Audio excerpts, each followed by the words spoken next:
تو خیر میں یہ عرض کر رہا تھا کہ اگر کوئی شخص سارے پیسے اڑا دیتا ہو، لوگ اسے کہتے ہیں کہ بھائی کل کے لیے کچھ بچا کے رکھو.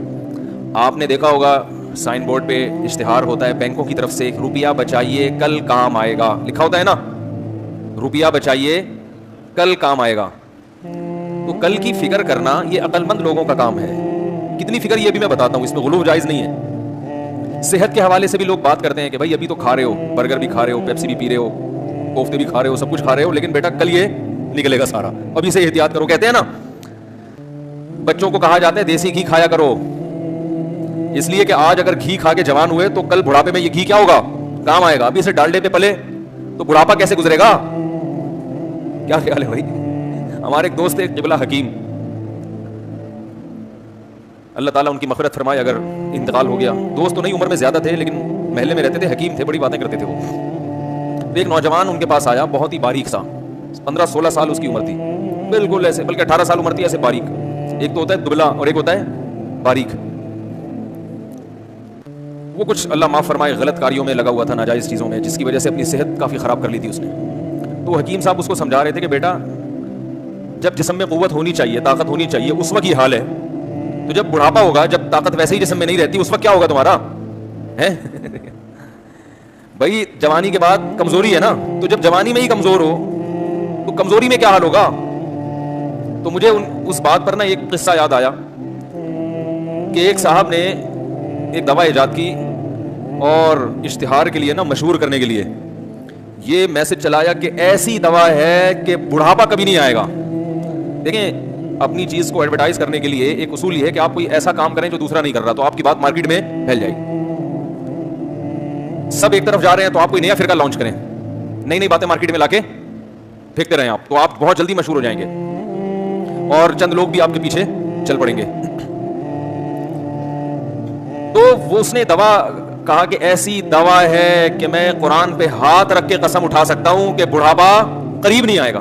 اب دنیا میں کون ایسا ہے جس کو بڑھاپے سے محبت ہو؟ ہر آدمی چاہتا ہے ہمیشہ جوان رہو. وہ بھیڑ لگ گئی اور وہ دوائیں مناسب ریٹ پر بیچ رہے ہیں، لوگ لے کے جا رہے ہیں، جو کھا رہا ہے بیمار ہو رہا ہے، جو کھا رہا ہے بیمار ہو رہا ہے. خیر انہوں نے ٹھیک ٹھاک نوٹ چھاپ لیے اور وہاں سے پتلی گلی سے نکل لیے. بعد میں کسی نے ان کو پکڑا، بولا آپ نے یہ دعویٰ کیا تھا ایسی دوا ہے کہ بڑھاپا نہیں آئے گا، اور جو کھا رہا ہے وہ اس کی تو حالت خراب ہو رہی ہے. اس نے کہا بھائی جب جوانی میں ہی مر جائے گا تو بڑھاپا قریب، کیا خیال ہے بھائی؟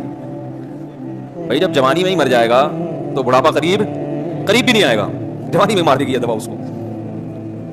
تو وہ حکیم صاحب اس نوجوان کو سمجھا رہے تھے کہ ابھی تمہارا یہ حال ہے. وہ بیچارے غلط کاریوں میں، ناجائز چیزوں میں لگ کے آج کل نوجوانوں نے صحتیں برباد کی ہوئی ہیں.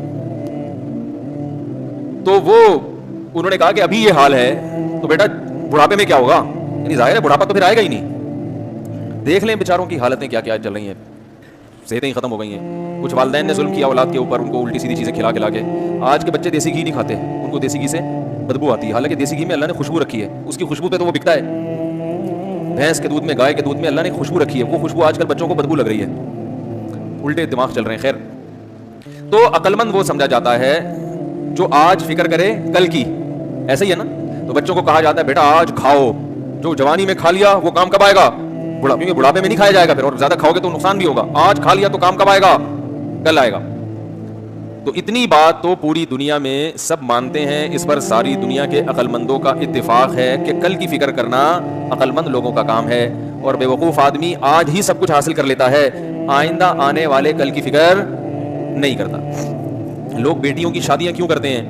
ان کو پتا ہے بھائی ہم مر جائیں گے تو یہ اپنے گھر میں رہیں گی تو ان کا مستقبل محفوظ. ورنہ کسی باپ کا دل نہیں کرتا کہ بیٹی کو گھر سے بولو بھائی رخصت. بیٹوں کو نکالنے میں اتنا مسئلہ نہیں ہوتا، نکل یہاں سے، کان سے پکڑ کے نکال دو، تھوڑا سا ٹیڑھا بیڑھا چلے نا، چماٹ مارو، نکل یہاں سے. بیٹی کو سے جو باپ کو محبت ہوتی ہے تو کوئی باپ کبھی نہیں چاہے گا میری بیٹی گھر سے رخصت ہو، لیکن یہ قربانی باپ دیتا ہے بچی کے مستقبل کے لیے، اس کے فیوچر کے لیے. تو دنیا میں ہر شخص، آپ کو اولاد چاہیے اپنے فیوچر کے لیے. ہمیشہ آپ کماتے نہیں رہیں گے، ہمیشہ آپ کے ہاتھوں میں طاقت نہیں رہے گی. ایک وقت آئے گا آپ پہ بڑھاپا ہوگا، پھر آپ پہ مختلف قسم کی بیماریاں حملہ کر سکتی ہیں. تو اس میں صرف آپ کی اولاد ہے جو آپ کی خدمت کرے گی، باقی کوئی بھی آپ کی خدمت اس طرح سے نہیں کرے گا. وہ کرائے پر رکھ لیں گے آپ کسی کو، ایک الگ بات ہے، وہ دل اور جان سے محبت کے ساتھ خدمت نہیں کرے گا آپ کی. تو پلاننگ، فیوچر کی، مستقبل کی پلاننگ یہ ہر آدمی کرتا ہے اور ہر شخص کو کرنا چاہیے. صحت کی پلاننگ بھی ہوتی ہے، معاشی لحاظ سے بھی آپ پلاننگ کرتے ہیں. لوگ انشورنس کیوں کرواتے ہیں کہ بھائی آج اگر کل ہم بیمار ہو گئے یا کل گاڑی میں حادثہ ہو گیا, مسئلہ نہ ہو جائے. اگرچہ انشورنس ناجائز ہے, حرام ہے, وہ طریقہ کار صحیح نہیں ہے, لیکن فیوچر کی پلاننگ کرنا یہ غلط بولو بھائی نہیں. یہاں تک میں اپنی بات سمجھا پایا ہوں. اب مسئلہ مسلمان میں اور کافر میں بڑا ہے. مسلمان کے ہاں جو کل کی ڈیفینیشن ہے وہ نہیں ہے جو کافر کے ہاں ہے. بہت مشکل ہے بھائی. کل کی جو ڈیفینیشن ہے نا ہمارے جو عرف میں, وہ 50-60 سال کی زندگی کو کل کہا جاتا ہے. حالانکہ یہ بہت چھوٹا کل ہے. اس کل کے لیے جتنی تیاری کی جا رہی ہے اتنی تیاری کی ضرورت نہیں ہے, کیونکہ یہ جو کل ہے نا جس کے لیے آپ تیاری کرتے ہو اور 40 سال تک کرتے رہتے ہو, تو یہ تیاری میں آپ کی آدھی سے زیادہ زندگی گزرتی ہے, اور اس کا آؤٹ پٹ جو حاصل ہوتا ہے اس کے لیے آپ کے پاس ٹائم بولو بھائی بہت تھوڑا ہوتا ہے. اب یہاں سے مشکل بات شروع ہو گئی. یہاں سے کیا شروع ہو گیا؟ ٹیکنیکل مسئلے آنا شروع ہو جائیں گے. دیکھو جو کل کی تیاری کی جاتی ہے وہ کب تک کی جاتی ہے؟ اکثر 40 سال تک تو فیوچر کی پلاننگ کرتے رہتے ہیں نا بھائی. آپ پہلے پڑھتے ہو, دیکھو 10 سال کا بچہ جو ہے نا, بچہ 7 سال میں جاتا, بلکہ میرا خیال ہے آج کل تو 4 سال اسکول والوں کا تو بس نہیں چلتا. وہ کہتے ہیں بچہ پیدا ہمارے اسکول میں آگے کرو پھر ہم پڑھائیں گے اس کو. وہ تو فیسیں لینے کے چکر میں ہے نا. 7 سال سے پہلے بچے کو اسکول میں داخل نہ کریں, کھیلنے کودنے دیں اس کو, اس کی ذہنی گروتھ ہونے دیں. لیکن ایک اسکولنگ سسٹم ایسا مسلط کر دیا گیا ہے ہمارے اوپر, اتنے چھوٹے چھوٹے بچوں کو جن کے بیچاروں کو ماں باپ کی آنکھوں کی ٹھنڈک بنتے, گھر میں رہتے. خیر یہ پھر ٹاپک چینج نہ ہو جائے کہیں. تو بچہ اسکول میں جا کے پیدا کر دیا آپ نے معذرت کے ساتھ. جو فیوچر میں اسکول آ رہے ہیں ان میں یہی ہوگا, بلکہ وہ بچے کی پیدائش سے پہلے ماں باپ کو پڑھانے کے لیے کہ آپ کے بچے کے لیے پہلے آپ کا پڑھنا بھی ضروری ہے, ٹھیک ہے نا, تاکہ پیدا ہوتے ہی بچے کو پڑھی لکھی ماں ملے. تو ہم نے ماں باپ کے لیے بھی ایک سینٹر کھولا ہوا ہے جن کی اولاد ہونے والی ہے. وہ ان کا مقصد ہے پیسے کھینچنا, تو وہ بہت پہلے سے پلاننگ کریں گے. تو بچے کی پلاننگ جو دنیا کی پلاننگ ہے وہ شروع ہو جاتی ہے 3-4 سال میں. آپ اس کا اسکول میں ایڈمیشن کرا دیتے ہو اور بھاری بھرکم فیسیں دینا, بھائی بولنے پر کوئی پابندی نہیں ہے, بھاری بھرکم فیسیں دینا شروع کر دیتے ہیں آپ. یہ فیوچر کی کیا ہو رہی ہے؟ پلاننگ. پھر بچہ جناب 15 سال میں میٹرک کرتا ہے, اگر وہ انسان کا بچہ ہوگا, تمیز سے چلتا رہا ہوگا, ورنہ 20-20 سال لگا دے گا کم وقت سے میٹرک. تو اگر وہ واقعی شرافت سے چلتا رہا تو انشاءاللہ 15 سال میں کیا کر لے گا؟ میٹرک کر کے نکل آئے گا. لیکن ابھی آپ کی پلاننگ ختم, 15 سال اس نے فیوچر کے لیے, آنے والے کل کے لیے قربان کر دیے. 15 سال کے بعد پھر وہ 2 سال لگائے گا انٹر کرنے میں.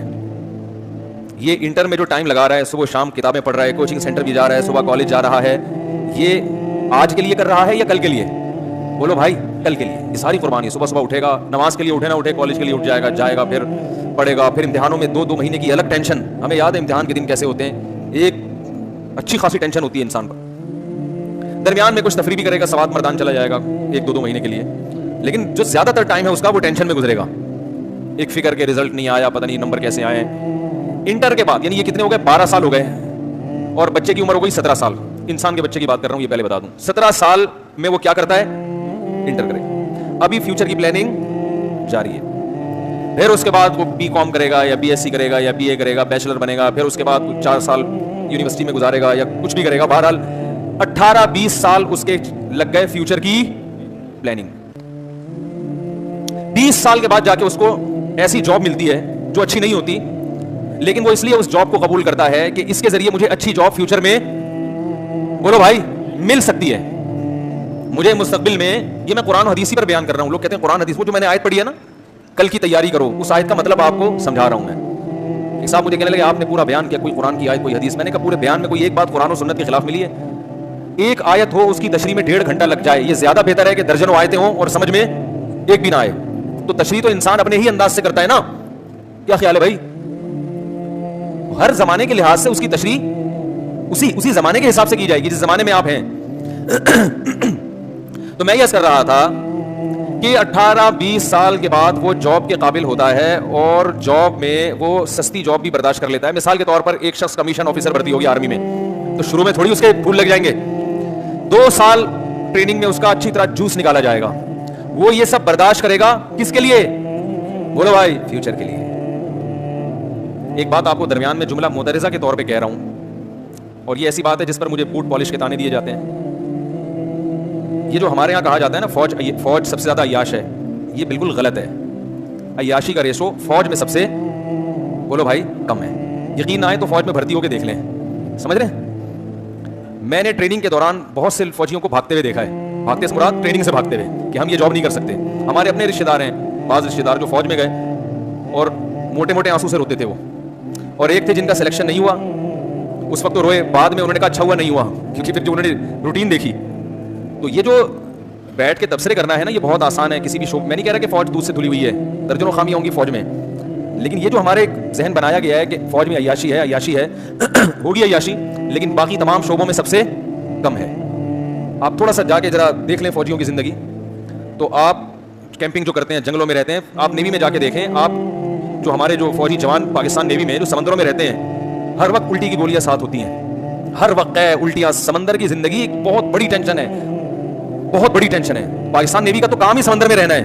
تو کیسے ممکن ہے کہ ایک آدمی سمندر میں رہے اور وہ جہازوں میں وہ سہولتیں نہیں ہوتی جو تجارتی جہاز ہوتے ہیں. یہ ایک ذہن بنایا گیا ہے باقاعدہ پروپیگنڈے کے تحت, اور پھر ایسا ذہن بنایا گیا ہے کہ جو ذرا سی فوج کی حمایت میں بات کرے تو اس کے خلاف بھی پورا ایک میڈیا جو ہے نا اس کے خلاف بولنا شروع کر دیتا ہے.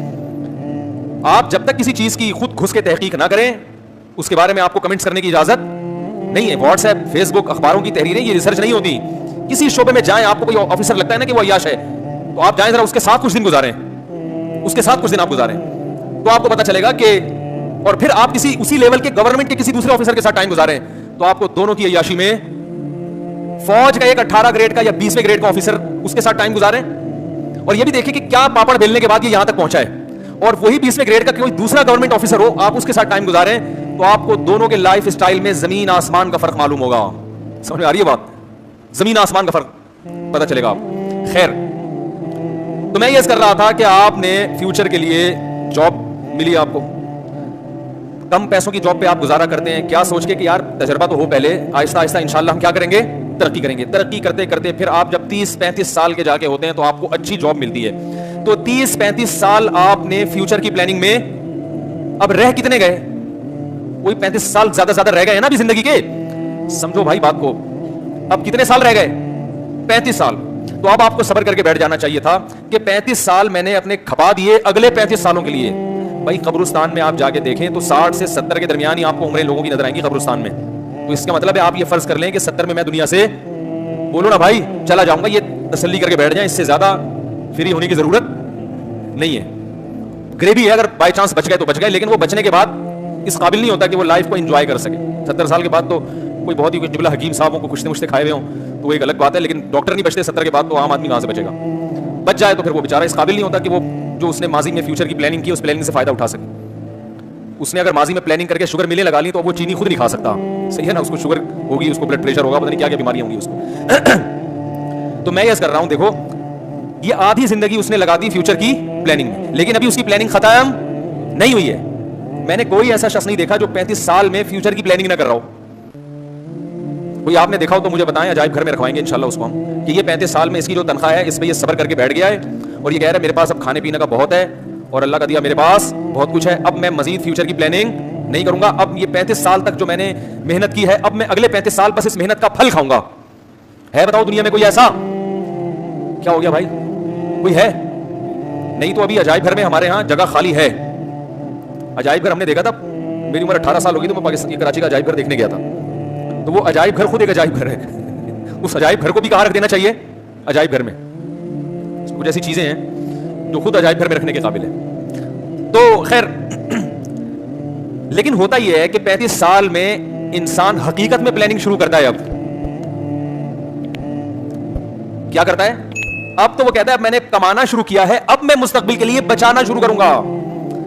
بہت مشکل ہے بھائی سمجھانا. دیکھو 35 سال تک کمانے کی پلاننگ ہو رہی تھی. کیا مطلب, اپنے آپ کو پلاننگ کے قابل بنانے کی پلاننگ ہو رہی تھی. پلاننگ تو اب شروع ہوئی ہے. غلط تو نہیں کہہ رہا میں؟ 35 سال میں آپ کیا شروع کرتے ہیں؟ میرا گلا بیٹھا ہوا ہے, تھوڑی سی آپ کو بات سننے میں دشواری ہوگی. ابھی پنجاب کا میرا دورہ ہوا, وہیں قبلہ حکیم صاحب کے پاس گیا میں نے کہا اللہ کا واسطہ کوئی ایسی دوا دے دو گلا ٹھیک ہو جائے یار. تو انہوں نے علاج بالغذا بتایا ہے. حکیموں کے پرہیز اللہ کی پناہ. 2 مہینے شوربے کے ساتھ روٹی کھائیں, چاول نہیں کھانے, چاول پہ پابندی, بڑے گوشت پہ پابندی, تیل والی چیزوں پہ پابندی, اور آلو پہ پابندی, اور دال ماش, دال چنا,